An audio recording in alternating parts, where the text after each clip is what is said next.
Hydraulic theory is based on the principle that a liquid will not compress. If pressure is applied to a liquid in a closed system, the pressure is transmitted equally throughout the system. Hydraulic brake systems operate with this theory.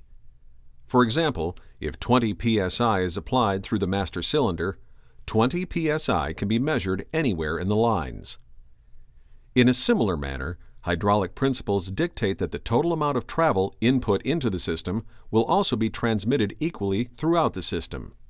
In other words, if the master cylinder piston is moved a distance of 1 inch, all affected brake caliper pistons will move a total of 1 inch throughout the entire system, assuming all pistons are the same size as the master cylinder piston. However, force is typically increased at the wheel by increasing the size of the brake piston. So, doubling the size of the brake piston in comparison with the master cylinder doubles the force at the wheel. The trade-off for twice the force in this example is that now brake piston travel is cut in half. In the same way, if the brake piston size is 4 times larger than the master cylinder piston, this translates to 4 times the pressure, but only 1/4 the travel across the brake system pistons.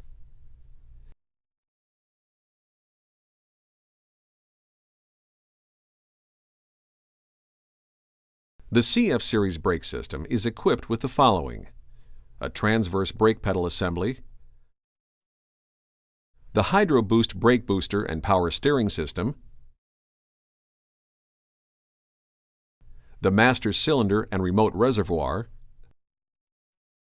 the anti-lock braking system, the front axle disc brake assembly, the rear axle disc brake assembly, the rear axle parking brake assembly,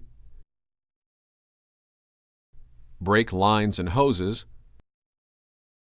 and finally, brake and power steering fluid.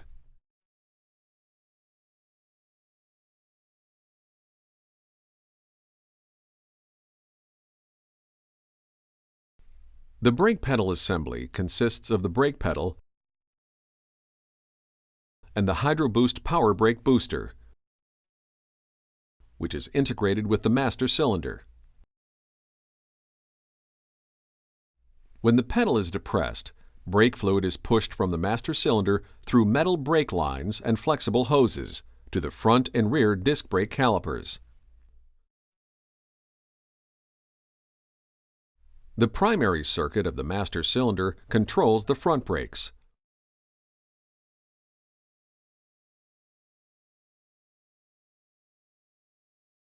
While the secondary circuit controls the rear brakes.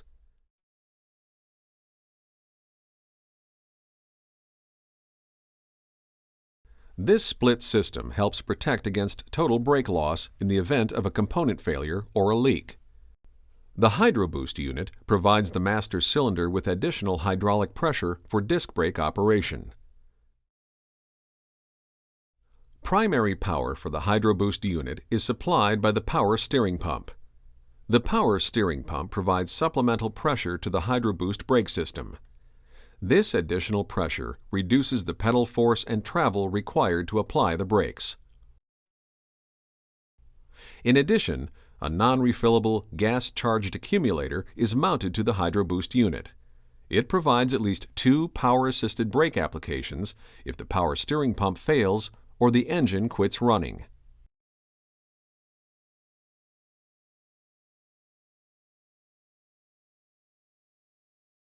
The translucent brake fluid reservoir is mounted remotely behind the access panel at the driver's side of the instrument panel. The access panel has a viewing window that allows the operator to check the brake fluid level at a glance against minimum and maximum levels. The reservoir is also equipped with a low fluid level switch that is hardwired to an indicator light in the instrument cluster.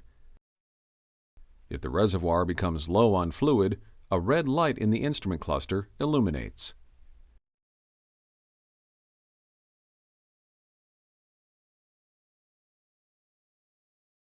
The anti-lock brake system controls the front and rear brakes separately. During an emergency stop, brake pressure is automatically modulated on and off to prevent wheel lockup.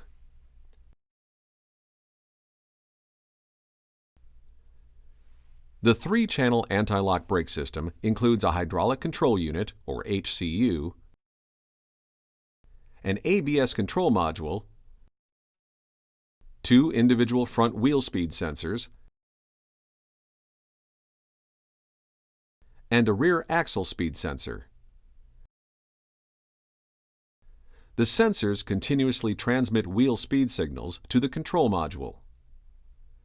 If potential wheel lockup is detected by the ABS control module, it activates solenoid valves within the HCU to regulate brake pressure for the affected wheels.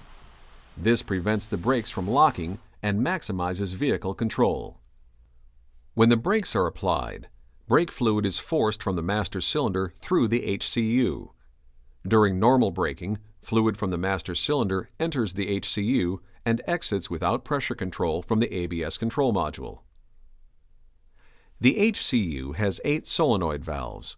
One input and one output valve serves each of the front wheel ends, while 2 input and 2 output valves service the single brake channel to the rear wheels. If the control module senses that a wheel is about to lock, based on wheel speed sensor data, one or more of the solenoid valves will pulse close. This regulates the brake fluid to the affected caliper and prevents wheel lockup.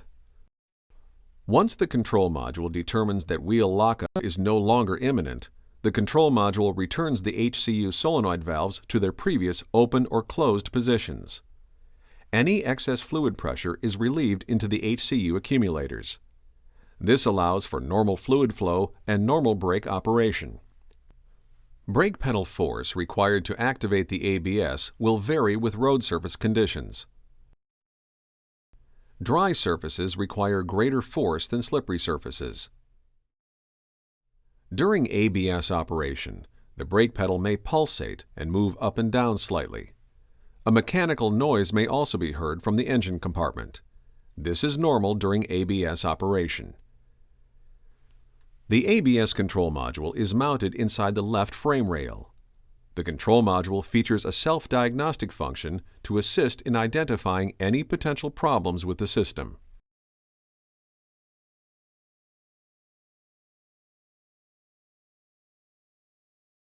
The front and rear dual-piston disc brakes are made up of the following components: the front spindle, rear axle, anchor plate, ABS sensor, dust shield, rotor and hub assembly, caliper bracket, brake pads, and the caliper assembly. In addition, the rear brake contains the drum and hat parking brake assemblies that will be covered in the next section of this program. The dust shield protects the wheel bearings and inboard surface of the disc brake rotors. The rotor is bolted to the wheel hub assembly. Cooling fins allow air to flow between the machined braking surfaces of the rotor. The brake pads are made of a non-asbestos, semi-metallic material. The brake pads move on stainless steel anti-rattle wear clips. These help prevent excessive wear. They are used in conjunction with V-springs that help pull the pads away from the discs when the brakes are not applied. This reduces brake drag and brake pad wear. The brake caliper is a one-piece casting with an internal fluid passageway between 2 hydraulic piston bores. The caliper assembly is made up of the caliper housing, 2 pistons, piston seals, and piston boots.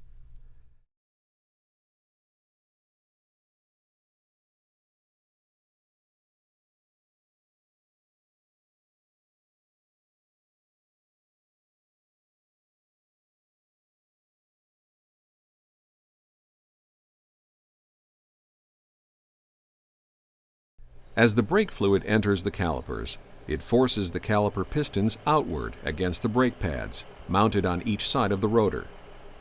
The brake pads press against the rotors, slowing them and the wheels. When the brake pedal is released, the pressure is relieved, returning the caliper pistons and brake pads to the unapplied position. The caliper bolts to the caliper bracket using pin slide bolts. The caliper bracket is mounted to the anchor plate, and the anchor plate is mounted to the wheel spindle of the front axle or to the housing of the drive axle. The pin slide design provides equal pressure to both the inner and outer disc brake pads. It also allows both pads to back away from the rotor when hydraulic pressure is released.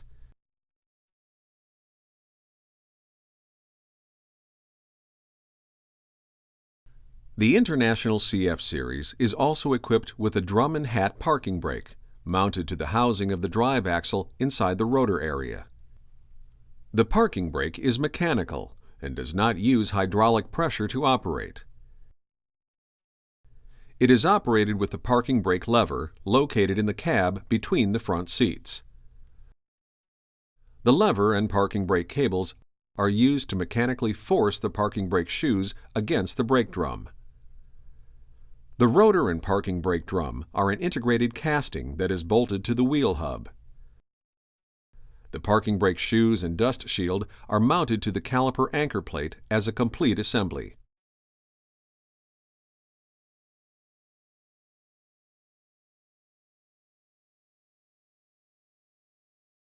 Brake lines are routed along the frame rails and through cross members for protection and easier service.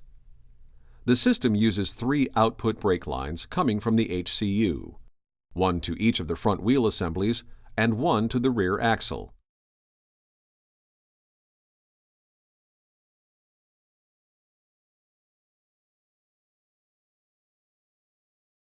The brake system uses DOT3 brake fluid, and the HydroBoost system uses power steering fluid.